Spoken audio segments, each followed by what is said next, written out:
Obrigado. Então, hoje, nós vamos dar continuidade ao tema que tem sido o fio central de nossa abordagem dos pontos de fé. Opa, cliquei errado aqui. Dos pontos de fé da Igreja de Deus do sétimo dia. Começando a falar sobre o que tenho chamado de amarras. Aqui está errado, a palavra é amarras. Faltou um R aqui. E âncoras, que enfeixam e coordenam, correlacionando todos os nossos pontos de fé, não só os principais, os alicerces que já foram abordados anteriormente. Então, nós vamos começar hoje por aquilo que considero uma amarra inamovível. Aí está na tela o que nós vamos conversar hoje. Como todos aqui conhecem muito bem o hebraico e o grego, parece que está muito claro, né, do que vamos falar hoje, certo? Ou não? Conseguir identificar? Então, vamos falar um pouquinho numa outra língua. Vamos falar na língua portuguesa, porque nascemos, a maioria, pelo menos aqui, nasceu no Brasil, e essa é a língua que nós falamos por aqui. O tema de hoje, que está na tela aí, com palavras em hebraico e em grego, é o arrependimento. É sobre ele que nós vamos conversar hoje. E já gostaria de antecipar que é um tema muito longo e faremos.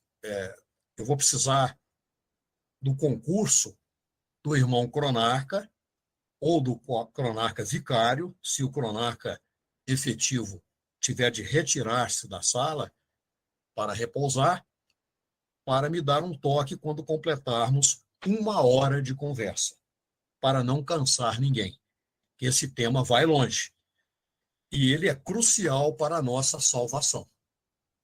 Então, nós não estaremos conversando aqui sobre algo que possa ser relevado. É algo que tem de ser exaltado e aprofundado, com todo o respeito devido. Então, vamos lá. Vamos começar, amados irmãos e amadas irmãs, ouvindo o apóstolo Pedro. O que ele tem a dizer a esse respeito? Para introduzirmos o assunto.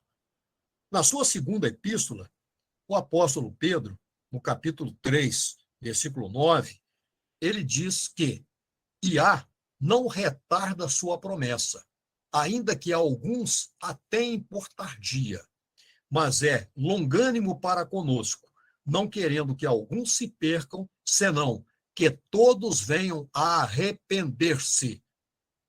Na prática, Pedro estava vinculando com esse verso magistral, inspirado pelo Santo Espírito de Deus, ele estava vinculando o arrependimento à própria salvação. Não é possível salvação sem arrependimento. Agora, nós precisamos entender o que é isso. E essa é a finalidade de nossa conversa. Lá no original, assim chamado, eu tenho certas, digamos, certas apreensões a respeito, porque pode ser que esses escritos evangélicos tenham sido grafados em hebraico, mas a informação que nos chega é que os 4 evangelhos, a não ser o de Mateus, foram escritos primariamente em grego koiné. Então, pressupondo que isso seja verdade, no original, a palavra arrepender-se está grafada em grego como metanoian, ou seja, falando em português, a metanoia, que é, se nós formos pegar num dicionário da língua grega, a representação de uma grande transformação, uma grande mudança mais profunda, essencial, do pensamento ou de caráter. Essa é a palavra que aparece lá. Mas nós vamos ver aqui, ao longo de nossa conversa, que arrependimento vai muito além do que simples mudança de pensamento ou de caráter. Isso é só um aspecto do arrependimento. Então, para nós entendermos o conceito, o que a Bíblia nos ensina e nos aponta como arrependimento, precisamos fazer uma pesquisa profunda, de preferência, é claro, dos textos originais, tanto no hebraico quanto no grego, que é chamado de original. Então, nós podemos, sim, dizer que, dentro da significância da palavra arrependimento, a acepção de mudança essencial de pensamento e caráter deve resultar em uma ação correspondente. Então, além da mudança essencial, tanto no pensamento quanto no caráter, é preciso que isso reverbere, que isso se transforme numa ação correspondente. Porque se a mudança ficar apenas em tese ou no abstrato, nada aconteceu. Então, o arrependimento tem de revelar um entendimento pessoal de cada um de nós e um aspecto moral fundamental para que nós possamos iniciar e depois manter um novo relacionamento com o sempiterno Iá. Ou seja, é uma palavra que transmite o sentido correto daquilo que nós devemos fazer diante do Altíssimo Deus. Quando nós nos revelamos como transgressores perante Ele, quando reconhecemos que perdidos estamos e precisamos de sua graça a fim de transformarmos a totalidade de nosso ser para tomarmos uma direção diferente daquela que nós vimos praticando. Então, algo precisa ficar muito claro para nós já nesse início de conversa. O arrependimento não pode ser, em definitivo, uma ação única, isolada. Ou seja, estou arrependido, não devia ter feito isso e tal. Isolado, não. Tem que ser algo habitual. Se minha mãe estivesse aqui, ela diria consuetudinário, a palavra de que ela gosta bastante. Então, deve ser algo que marque todos os nossos encontros com o Pai Celestial, já que nós, integrantes da igreja dele, nós fazemos parte do corpo do Senhor Jesus Hamashiach. E, nesse momento, vamos pedir a ele, nosso divino mestre, nosso rei, que está às portas, chegando para implantar o reino de justiça e paz, o que ele disse em Lucas 5,32. Diz o mestre: eu não vim chamar os justos, mas sim os pecadores ao arrependimento. Olhem só o que o Senhor Jesus está falando. Ele veio chamar os pecadores ao arrependimento. Porque a situação do justo, como nós vamos ver ao longo da conversa, é um tanto quanto diferente. Então, enquanto pecadores, ainda não justificados, somos chamados pelo Senhor Jesus a nos arrependermos. E em Mateus 3,10, existe uma descrição fundamental para nós estruturarmos o entendimento e o posicionamento existencial diante dessa questão do arrependimento. O arrependimento pode dar frutos? Vamos ver o que Mateus, no evangelho que escreveu, nos ensina. No capítulo 3, verso 10. Os frutos, diz Mateus, dignos de arrependimento, só surgem quando Deus cria um novo homem, no qual habita a justiça. Para aqueles que produzem maus frutos, resta a horrível expectação de estar prestes a ser cortado e lançado no fogo, pois já está posto o machado à raiz das árvores. E, logo no verso seguinte, Mateus coloca ênfase na pregação de João, o Batista, quando ele fala: batizo-vos com água para arrependimento. Bem-vos batizos com. Não está claro para mim se a preposição é com ou se é em, mas isso não é o momento para nós discutirmos. O fato é que com água, o batismo está ligado à água. Então, bem vos batizo com água ou em água para o arrependimento. Mas aquele que vem após mim, mais poderoso é do que eu, cujas sandálias não sou digno de levar. Ele batizar-vos-á com ou em o Santo Espírito e com o fogo. Então, observem que isso já foi declarado de maneira enfática antes mesmo de nós termos o ministério do Senhor Jesus ser completado. Então, essa mensagem de arrependimento proclamada pelo Batista João, na verdade, era uma mensagem que conclamava o povo a uma mudança radical e profunda em suas concepções. Mas aí é o seguinte: como é que os ouvintes de João entendiam isso? Na sua maioria, evidentemente. Eles entendiam o seguinte, que havia a necessidade primária de mudarem os seus conceitos e aceitarem o Messias, que João chamava de proximidade do reino de Deus. Toda vez que ele dizia o reino de Deus está próximo, ele, na verdade, estava dizendo o Messias está próximo. E seria operada uma obra na própria natureza daquela pessoa que estava ouvindo a pregação de João, visto que o fruto, nós sabemos que é determinado pela árvore que o produz, e não o contrário.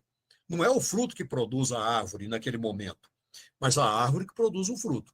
Então, o fruto digno de arrependimento não vem enquanto não nascer a árvore que possa produzi-lo. Porque a árvore que produz o fruto, como Deus disse em Gênesis, conforme sua espécie, cada uma dá o seu próprio fruto. Uma árvore não dá o fruto de outra.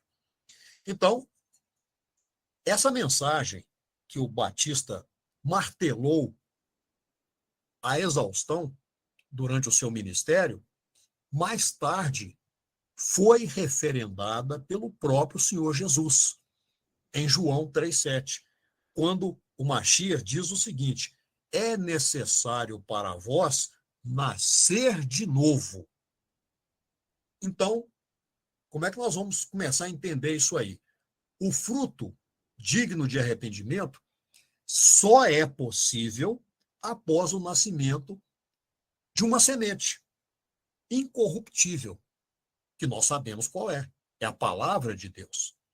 Então é preciso que essa palavra se entronize em nós, que nós passemos a expressá-la.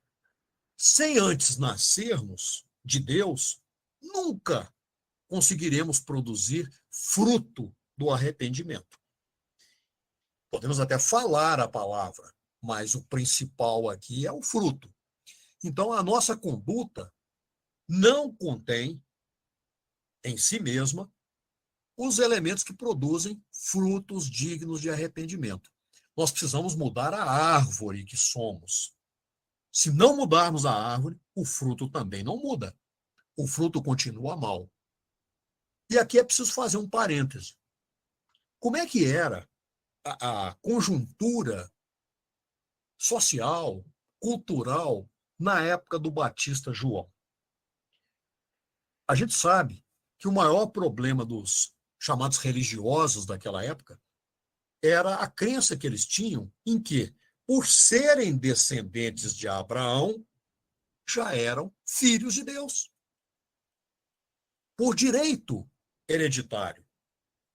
Então, na verdade, nós sabemos que somente aqueles que recebem a palavra e a incorporam, tendo aceitado, nascem da vontade de Deus.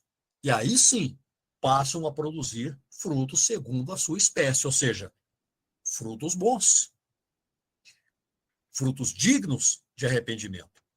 Então é preciso que nós tenhamos clareza sobre isso, que toda árvore má produz maus frutos. Toda árvore boa tende a produzir bons frutos. Uma árvore boa não pode dar fruto mau, nem a árvore má pode dar bom fruto. Isso é fundamental. Aqueles que são nascidos de Deus são partícipes de sua natureza. Como Deus é luz, os nascidos dele também são. Eu diria, também somos.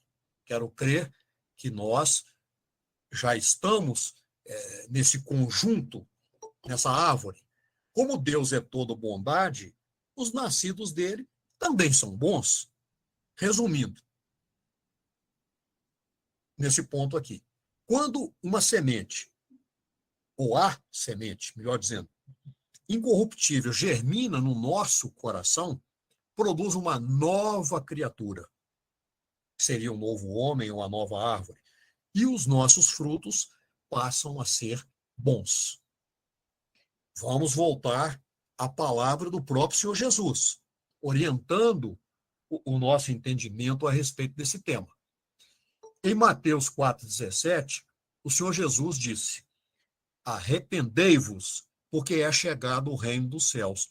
A mesma frase que João Batista repetiu exaustivamente lá atrás. Aí vem a pergunta: sobre qual arrependimento o Senhor Jesus Hamashiach estava falando? Aqui nós vamos começar a aprofundar.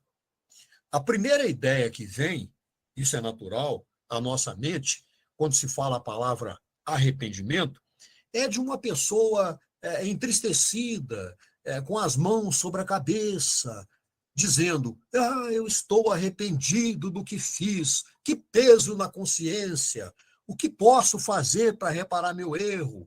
É mais ou menos assim que nós visualizamos a cena.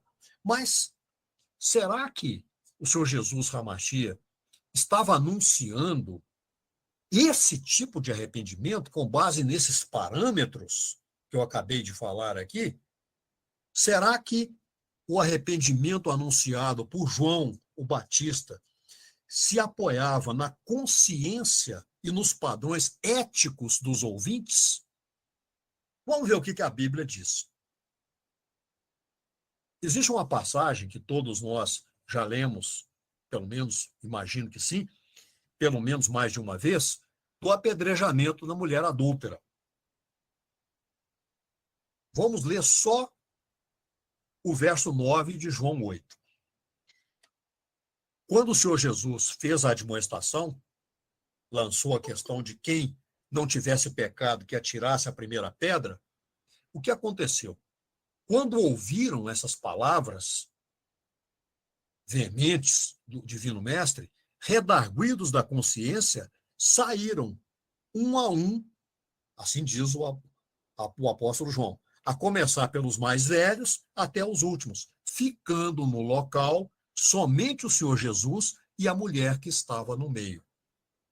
Esse trecho bíblico é altamente significativo para a nossa conversa aqui.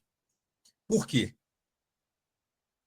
A gente sabe que errar é algo constante na nossa vida. Nós somos incompletos, imperfeitos, frágeis, vulneráveis e falhos, por enquanto. Até que sejamos restaurados. Bom, não há nenhum ser humano. Evidentemente, quando eu falo nenhum ser humano, estamos fazendo a exclusão do Senhor Jesus Hamashiach. Evidentemente. Exceto ele, não há um ser humano que não tenha cometido um erro no decorrer da sua vida. De modo geral, isso vale para mim, já aconteceu várias vezes, deve ter acontecido com vocês, não uma, mas diversas vezes. Quando nós percebemos um erro cometido, a nossa tendência é falarmos que estamos arrependidos. Assim que tomamos consciência disso. Provavelmente, não há nenhum ser humano que, de modo geral, não se arrependa do que fez de errado. Podemos, inclusive, nos arrependermos daquilo que não conseguimos fazer, quando no futuro constatamos que, se tivéssemos feito, teríamos tido um resultado melhor. O fato é que essa consciência diante dos erros cometidos tem pesos variados e sempre individuais e também culturais. Mas a nossa consciência está sempre acusando-nos de coisas erradas que fazemos, seja até uma decisão tomada. E se essa atitude nossa, esse erro cometido, for, por exemplo, vou usar a palavra pesada aqui, for um crime mais grave perante a sociedade, nós somos acusados pela consciência com um peso muito maior. Então, quando isso acontece, a gente erra. A consciência nos pesa, nos cobra. A primeira ação que se passa na nossa mente é quase automático. É como reparar o erro cometido. Então, voltemos lá para João, o Batista, quando ele dizia: arrependei-vos, porque é chegado o reino dos céus. Ele conclamava as pessoas que ali estavam para ouvi-lo a que se arrependessem. Mas, se nós analisarmos em detalhes o que a Bíblia nos fala sobre o ministério do Batista João, não está registrado lá que João apontou erro de quem quer que seja. Ele conclamava as pessoas a se arrependerem, mas ele não dizia de quê. Arrepender de quê? Ele não era específico, não era a missão dele, inclusive. Mas por que João não fez isso? Porque ele não estava ali querendo, precisando, nem querendo, e nem era a missão dele envolver-se com questões pessoais e sociais dos envolvidos ali, das pessoas ouvintes dele. Ou seja, o arrependimento que ele conclamava as pessoas a exercer, a executar, não tinha nenhuma relação com os erros cometidos no dia a dia. Por exemplo, desavenças pessoais, familiares, mentiras, invejas, disputas, inimizades. Eventualmente, uma coisa que era muito comum naquela época, né, e até hoje sonegação de impostos. Então, qual era o motivo dado, o motivo por João, pelo qual as pessoas deveriam arrepender-se? Ele foi muito claro: é chegado o reino dos céus. Esse é o motivo. Porque se você não se arrepender, caro ouvinte, você não entrará no reino dos céus, e o reino dos céus não entrará em você. Então, você ficará apartado do reino dos céus. Então, em momento algum, João se envolveu, mencionou, correlacionou arrependimento com a conduta das pessoas que ali estavam para ouvi-lo. Mas ele vinculava com a proximidade do reino dos céus. Leia-se, o ministério do Senhor Jesus Hamashiach, que já estava lá. Então, o arrependimento, repetindo, estava correlacionado diretamente e exclusivamente com a iminência do reino dos céus, e não com erros que eventualmente os ouvintes tivessem cometido na sua vida cotidiana. Não é disso que João estava falando. Mateus, citando Isaías, explicita com muita clareza a missão de João Batista, em capítulo 3, verso 3. O que disse Mateus? O que escreveu Mateus? Vamos ver aqui. porque este é o anunciado pelo profeta Isaías, que disse: voz do que clama no deserto, preparai o caminho de Iá, endireitai suas veredas. Então, por causa dessa mensagem de João, as pessoas vinham, e ele batizou principalmente ao longo do Rio Jordão, vinham, confessavam os pecados e eram batizados para arrependimento.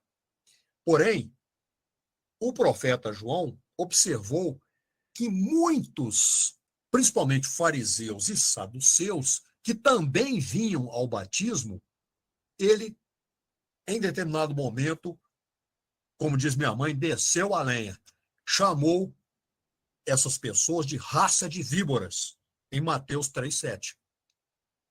E ele pergunta, quando ele chama essas pessoas de raça de víboras, ele pergunta: quem vos ensinou a fugir da ira futura?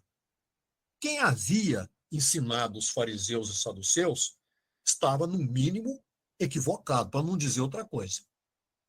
João demonstrou que só é possível ficar livre da ira futura se o homem produzir os frutos decorrentes do arrependimento. Por isso ele dizia: produzi, pois, vós, frutos dignos de arrependimento. Os fariseus e saduceus estavam apegados àquele entendimento que já foi mencionado no início da nossa conversa aqui, de que estavam livres de uma eventual condenação eterna pelo simples fato de serem descendentes de Abraão. Nós somos o povo eleito, está resolvido, não precisamos de mais nada disso aqui. Porque lhes foi ensinado, e isso foi passado de geração em geração de forma equivocada. Algumas pessoas não entenderam dessa forma, evidentemente, mas eles, como chamados doutores da religião, guardiães ali, eles entendiam dessa maneira. Mas João continuou, no verso 9 de Mateus, a dizer: não presumais de vós mesmos, dizendo: temos por pai a Abraão, porque eu vos digo que mesmo destas pedras, João deve ter mostrado uns calhaus de pedra lá para eles, Deus pode suscitar filhos a Abraão. Então, qual é a diferença entre um fariseu e um saduceu e uma pedra? Se Deus decidir que aquela pedra ali pode se tornar filho de Abraão. Então, eles não tinham mérito nenhum em si mesmos, só pelo fato da descendência. E a mensagem era repetitiva: arrependei-vos. Mas os fariseus, quando chegavam lá para serem batizados por João, eles se declaravam arrependidos de quê? De alguma coisa. Sim. Por exemplo, de algum mal feito que tivessem praticado. Mas a frase de João, chamando-os de raça de víboras, nos dá uma pista para que a gente possa compreender a natureza do arrependimento real desses homens. Não era o arrependimento que Deus quer de nós, eram outros. Eram os arrependimentos pelos fardos pesados, principalmente, e difíceis de suportar, que a religião que eles seguiam impunha a todos eles. Ou seja, eles não faziam o que pregavam, ostentavam a aparência de justo diante dos homens e recorriam ao batismo de João para livrarem-se do peso na consciência, porque eram hipócritas e cheios de iniquidade. Em Mateus 23, nós vamos ver o seguinte: o Senhor Jesus falando à multidão e também aos seus discípulos. Então disse o Senhor Jesus: na cadeira de Moisés estão sentados os escribas e fariseus. Todas as coisas, pois, que vos disserem, que observeis, observai-as e fazei-as, mas não procedais em conformidade com suas obras, porque dizem e não fazem. Atam fardos pesados e difíceis de suportar, e colocam-nos aos ombros dos homens. Eles, porém, nem com seu dedo querem movê-los, e fazem todas as obras a fim de serem vistos pelos homens, pois trazem largos filactérios e alargam as franjas das suas vestes, e amam os primeiros lugares nas ceias e as primeiras cadeiras nas sinagogas, e as saudações nas praças, e o fato de serem chamados pelos homens, Rabi, Rabi, ou seja, vaidade, soberba, exaltação pessoal. Então, o que João estava apregoando não é nada disso. Ele estava concitando as pessoas a arrepender-se de verdade, de maneira profunda, por estar próximo o reino dos céus. Ou seja, da mesma forma que é possível reconhecer a árvore pelos seus frutos, o arrependimento exigido é reconhecido pelos frutos que ele produz. É aí que está o ponto. Arrependimento tem de gerar frutos. Bom, então vamos continuar. Como é que João conseguia detectar, reconhecer que essas pessoas não produziam frutos dignos do arrependimento? Porque eles persistiam em dizer que estavam salvos em Abraão, pela genealogia, pela genética, pela herança. Ou seja, o fruto ao qual o apóstolo se refere provinha dos lábios. O fato de insistir em proclamar que eram filhos de Abraão constituía a evidência de que os escribas e fariseus não estavam verdadeiramente arrependidos no que tange ao reino dos céus. Era outra questão que estava ali sendo evidenciada. Então, amados irmãos e amadas irmãs, o que as pessoas, de modo geral, isso vale para todos nós, em algum momento da nossa vida, mesmo agora, porque somos recheados de imperfeições e incompletudes, o que as pessoas professam é um fruto palpável, uma consequência, uma projeção do que cada um de nós traz no seu coração. Então, se alguém confessa o Mashiach como Senhor, como único Senhor, segundo diz a Escritura, não é de qualquer maneira, não, mas segundo diz a Escritura, estará produzindo um fruto de uma nova concepção. E nessa pessoa, ou nessa concepção, está a semente, que eu chamaria de incorruptível, por meio da qual todos que participarem dela nascerão de novo. Então, se a pessoa, por outro lado, continuar a proclamar, segundo a sua mente corrompida pela vaidade, pela altivez, seu fruto vai conter o veneno da serpente. Ou seja, essa pessoa vai anunciar um caminho tortuoso, deformado, deturpado, que conduz a uma direção oposta ao Altíssimo Deus.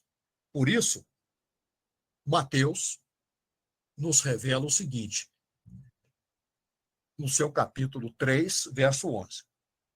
E eu, em verdade, vos batizo com água para o arrependimento. Eu já falei esse verso aqui, estou repetindo porque faz um sentido no que a gente vai conversando daqui por diante.